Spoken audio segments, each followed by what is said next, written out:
Loan settlement India में अनबोरोअर्स के लिए एक प्रैक्टिकल सोल्यूशन है जो एमएस कंटिन्यू नहीं कर पा रहे लेकिन लीगली और पीसफुली अपना लोन क्लोज करना चाहते हैं।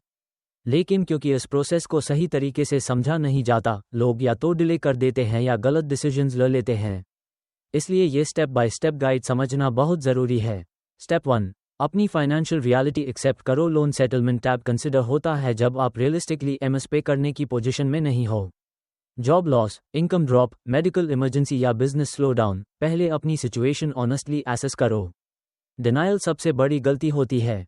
स्टेप 2, टोटल आउटस्टैंडिंग और लोन टाइप समझो। ये क्लियर करो कि आपका लोन सिक्योर्ड है या अनसिक्योर्ड, टोटल प्रिंसिपल कितना है और कितना इंटरेस्ट, पेनल्टी ऐड हो चुका है।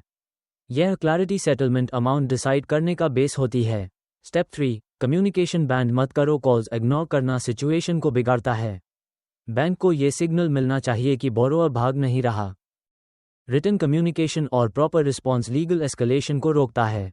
Step 4, fair settlement amount calculate करो। सेटलमेंट यूजुअली प्रिंसिपल आउटस्टैंडिंग के 40-60% के रंगे में होता है। अनसिक्योर्ड लोन्स में इलीगल चार्जेस और एक्सेस इंटरेस्ट को चैलेंज किया जा सकता है। यहीं पर प्रोफेशनल नेगोशिएशन का रोल आता है। स्टेप 5, नेगोशिएशन स्टार्ट करो। सेटलमेंट कभी भी फ़ोन पर कैजुअली फाइनल नहीं होता। Proper proposal, repayment capacity proof और स्ट्रक्चर्ड नेगोशिएशन से बैंक कन्विंस होता है। जल्दबाजी या इमोशनल डिसीजन से नुकसान होता है। स्टेप 6, रिटन सेटलमेंट लेटर लो। पेमेंट करने से पहले हमेशा रिटन कंफर्मेशन लो जिसमें full and final settlement clearly mention हो। वर्बल प्रॉमिसेस पर कभी भरोसा मत करो। Step 7, payment mode carefully choose करो। सेटलमेंट पेमेंट ट्रेसेबल मोड से करो, बैंक ट्रांसफर या चेक। कैश पेमेंट फ्यूचर में डिस्प्यूट क्रिएट कर सकता है। Step 8, no dues closure certificate collect करो। सेटलमेंट के बाद नो ड्यू सर्टिफिकेट और अकाउंट क्लोजर लेटर लेना मैंडेटरी है। ये आपका लीगल प्रूफ होता है। स्टेप 9, CIBIL अपडेट और रिपेयर प्लान। सेटलमेंट के बाद CIBIL में सेटल स्टेटस अपडेट होता है। उसके बाद एक structured credit repair plan follow करके इसको धीरे धीरे इंप्रूव किया जा सकता है। स्टेप 10, रिपीट मिस्टेक्स अवॉइड करो। सेटलमेंट एक फ्रेश स्टार्ट देता है। दोबारा multiple loans, minimum due trap और लाइफस्टाइल डेट में मत फांसो। Financial discipline high long term solution है। लोन सेटलमेंट फेलियर नहीं, फाइनेंशियल सर्वाइवल और विजडम है। बस सही प्रोसेस और सही टाइमिंग के साथ किया गया डिसीजन है आपको स्ट्रेस फ्री और डिग्निफाइड क्लोजर, रिटन कम्युनिकेशन और प्रॉपर रिस्पॉन्स लीगल एस्केलेशन को रोकता है। Step 4, fair settlement amount calculate करो। सेटलमेंट यूजुअली प्रिंसिपल आउटस्टैंडिंग के 40-60% के रंगे में होता है। अनसिक्योर्ड लोन्स में इलीगल चार्जेस और एक्सेस इंटरेस्ट को चैलेंज किया जा सकता है। यहीं पर प्रोफेशनल नेगोशिएशन का रोल आता है।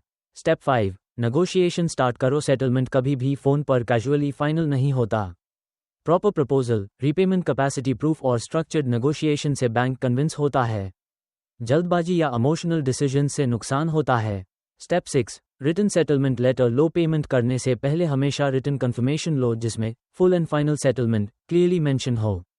वर्बल प्रॉमिसेस पर कभी भरोसा मत करो। Step 7, payment mode carefully choose करो। सेटलमेंट पेमेंट ट्रेसेबल मोड से करो, बैंक ट्रांसफर या चेक। कैश पेमेंट फ्यूचर में डिस्प्यूट क्रिएट कर सकता है। Step 8, no dues closure certificate collect करो। सेटलमेंट के बाद नो ड्यू सर्टिफिकेट और अकाउंट क्लोजर लेटर लेना मैंडेटरी है। ये आपका लीगल प्रूफ होता है। स्टेप 9, CIBIL अपडेट और रिपेयर प्लान। सेटलमेंट के बाद CIBIL में सेटल स्टेटस अपडेट होता है। उसके बाद एक structured credit repair plan follow करके इसको धीरे धीरे इंप्रूव किया जा सकता है। स्टेप 10, रिपीट मिस्टेक्स अवॉइड करो। सेटलमेंट एक फ्रेश स्टार्ट देता है। दोबारा multiple loans, minimum due trap और लाइफस्टाइल डेट में मत फांसो। Financial discipline high long term solution है। लोन सेटलमेंट फेलियर नहीं, फाइनेंशियल सर्वाइवल और विजडम है। बस सही प्रोसेस और सही टाइमिंग के साथ किया गया डिसीजन है आपको स्ट्रेस फ्री और डिग्निफाइड क्लोजर देता है।